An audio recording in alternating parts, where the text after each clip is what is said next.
ఏ మాత్రం ప్రస్తుత కాంగ్రెస్ ప్రభుత్వం మరి ముఖ్యమంత్రి రేవంత్ రెడ్డి గారు, డిప్యూటీ సీఎం భట్టి గారు, మేము ఎవరం కూడా వాళ్ళ టైంలో పొరపాటు జరిగినా, వాళ్ళ లోపభూయిష్ట నిర్మాణం వల్ల కూలినా మేము రాజకీయ చేయకుండా ఆ 3 బ్యారేజెస్ నిర్మాణానికి, రీహాబిలిటేషన్కి ఒక పాజిటివ్గా, ఒక సైంటిఫిక్గా, ఒక రాషనల్గా, ఒక లాజికల్ దృక్పథంతో ముందుకు పోతున్నాము.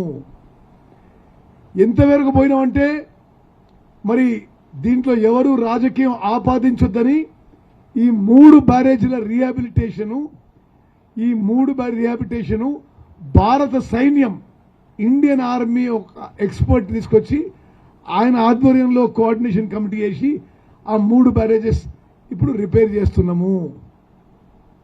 మిత్రులారా, దాని విషయంలో నిరంతరం ప్రతిపక్షాలు కొంతమంది ప్రభుత్వం మీద బురజల్లే, బదనాం చేసే ప్రయత్నం చేస్తున్నారు. నేను ఒకటే ప్రశ్న అడుగుతున్నా మీ ద్వారా, ఒకవేళ బీఆర్ఎస్ ప్రభుత్వం కట్టినప్పుడు, ఆ బ్యారేజీలు కట్టినప్పుడు చక్కగా కడితే అసలు ఈ ప్రాబ్లమే లేదు చేయాలా? అదేవిధంగా నేను చెప్పలే, వాళ్ళ కుటుంబ సభ్యులు సోదరీమణి ఏమన్నదంటే బీఆర్ఎస్ పార్టీ 1400 కోట్ల రూపాయలు కాళేశ్వరం కాంట్రాక్టర్ నుంచి తీసుకొని అఫీషియల్ గా చెక్ రూపంలో బీఆర్ఎస్ పార్టీకి ఇచ్చిండ్రు. ఇక వాళ్ళు కూడా కాంట్రాక్టర్లు కాళేశ్వరం నాణ్యత గురించి మాట్లాడి మరి మా మీద బదనాం చేస్తే ఇది చాలా దుర్మార్గమైన విషయం అని చెప్పి నేను మనం చేస్తున్నా.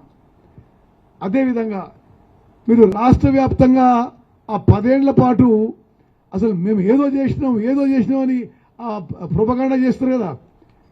మీరందరూ ఇక్కడున్న చాలా మంది విలేకరు మిత్రులు నాకు చాలా పాత మిత్రులు, భూపాల్ ముందు నల్గొండలో ఉండే. మరి మీరు ఒకసారి ఆలోచన చేయండి, అటు నుంచి మొదలు పెడితే ఇక్కడ మేము నుంచి మొదలు పెడదాం. అప్పటి వరకు పెండింగ్లో ఉన్న కల్వకుర్తి, నెట్టెంపాడు, భీమా, కోయిల్ సాగర్ పెండింగ్లోనే ఉన్నాయి, పూర్తి చేయలే. పాలమూరు రంగారెడ్డి ప్రాజెక్టు మీద 27,500 కోట్లు ఖర్చు పెట్టిండ్రు. ఒక్క ఎకరం ఆయకట్టు కొత్తగా, మరి ఒక్క ఎకరం ఆయకట్టు కూడా రాలే.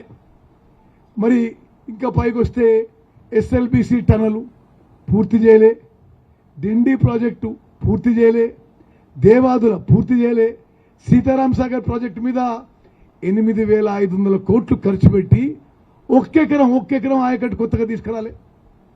మరి కాళేశ్వరం ప్రాజెక్టు మీద 1,00,000 కోట్లు ఖర్చు పెట్టి 1,00,000 ఎకరాలు కూడా ఆయకట్టు తీసుకురాలే.